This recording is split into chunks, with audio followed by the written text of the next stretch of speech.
Viltrox 35 1.8 lens. 0.8. And we're comparing it directly compared to obviously the Nikon 35 1.8. Which is mine. You finished with it now, have you? You've had it a few weeks. Again.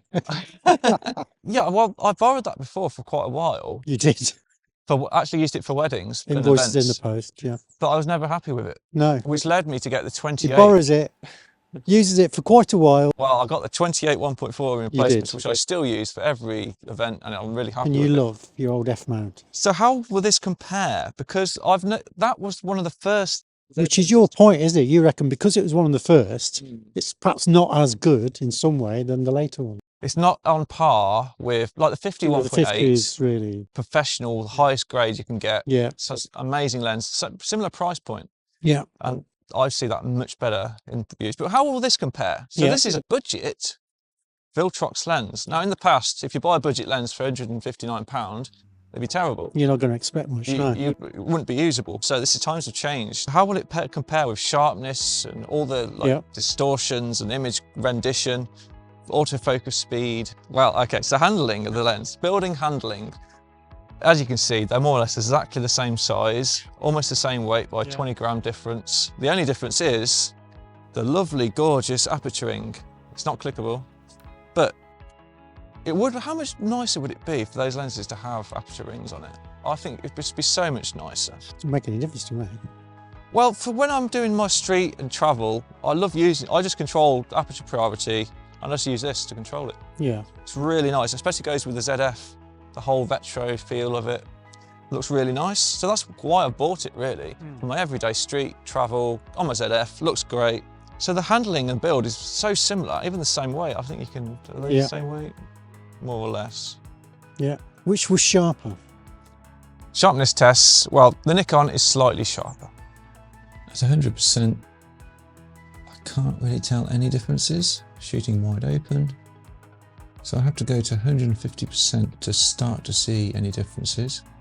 And sure, the Nikon lens is a tad sharper.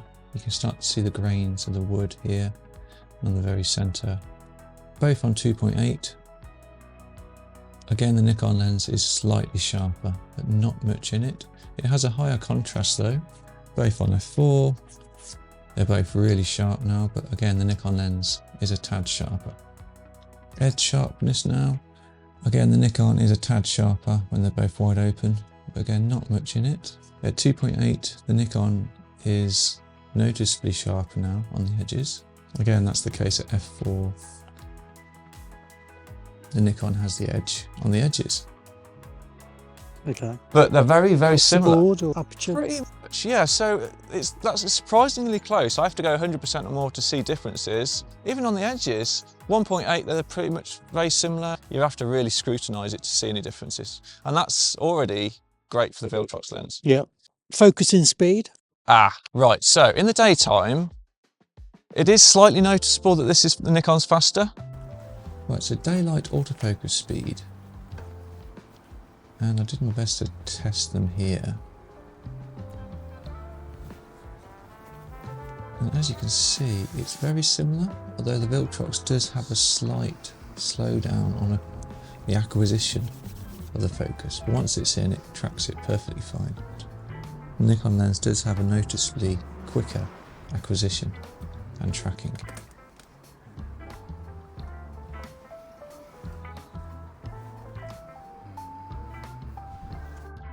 Because this is actually audible. You can hear this working. Can you? Yeah, when you're focusing, it's like zzz, zzz. Really? Yeah. I always thought Z mounts were quiet because if you're using them for filming, you wouldn't want to hear them. Yeah.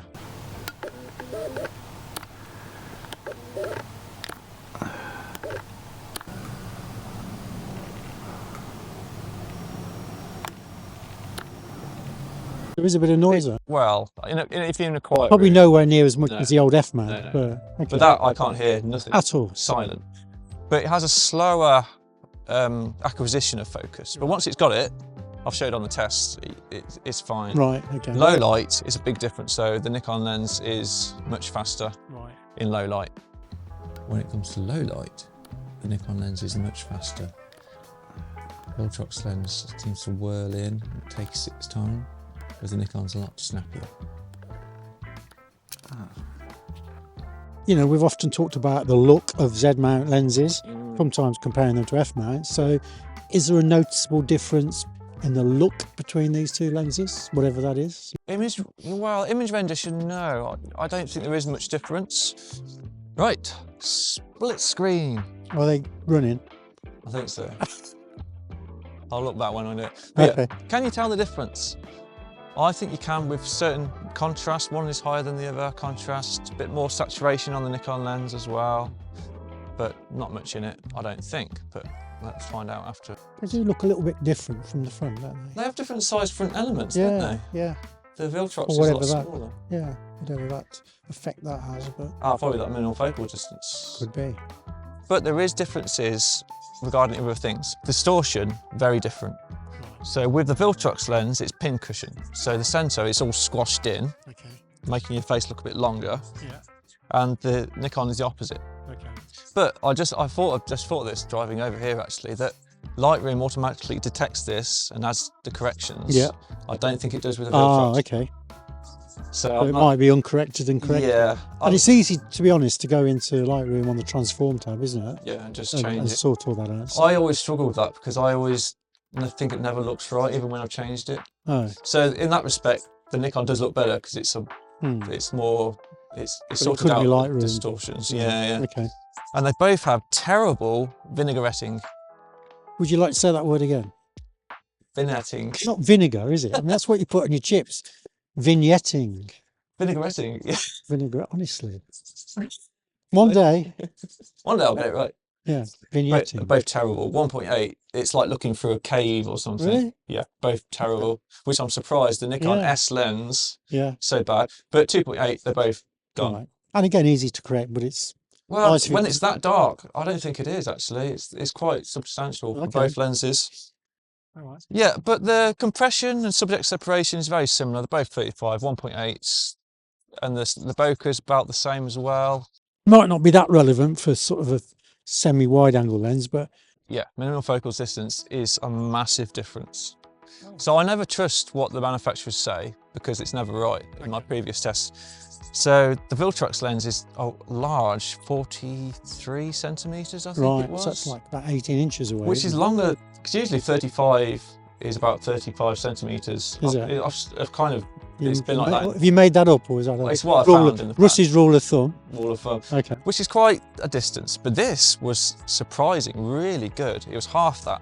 Okay. So about 21. So you get really close to something. Really close to the subject, which you can almost get macro quality with it, which on the manufacturers say it can't do that, but I did it, so Yeah. it's done. Yeah. Which is really good because it's surprising how much you use that, especially with a wide angle. You can get closer to the subject, increase the depth of field, get a lot more detail off it. So that's a massive win for the Nikon there. After hearing all of those differences or comparisons, how does the price compare? I guess this is quite a lot less than that. Massive difference. So new, that's 250, about £250, I think.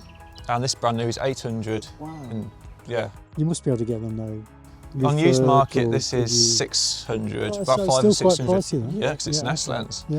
And that I got for £159. Right. So, I think if you were using it to wander around doing street, then this would be perfectly adequate, wouldn't it? Well, that's what I bought it for. Yeah. I mean, the price difference is, okay, this is a better lens on certain particulars. I say the price difference, this doesn't, It's not like 3 or 4 times better than this. again, it shows kind of the weakness of this lens that I've stumbled on before with other reviews. But, I mean, they're both good lenses. Yeah. They're both going to get you good results. But for me, yeah, well, that does get my stamp of approval because for what I use it for, street and travel, Yeah. the price especially, Yeah. feels like a professional lens.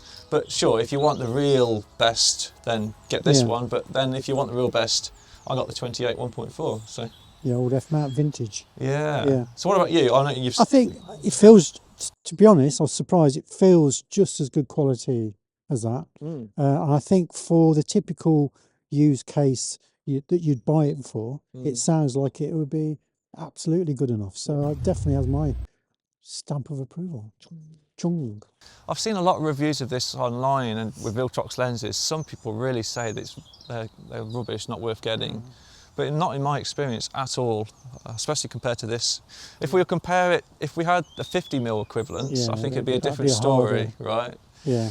But yeah, so what do you guys think? Do you have Viltrox lenses? Are you considering them now? Because we're not the only ones to give Viltrox such a good review, you know? No.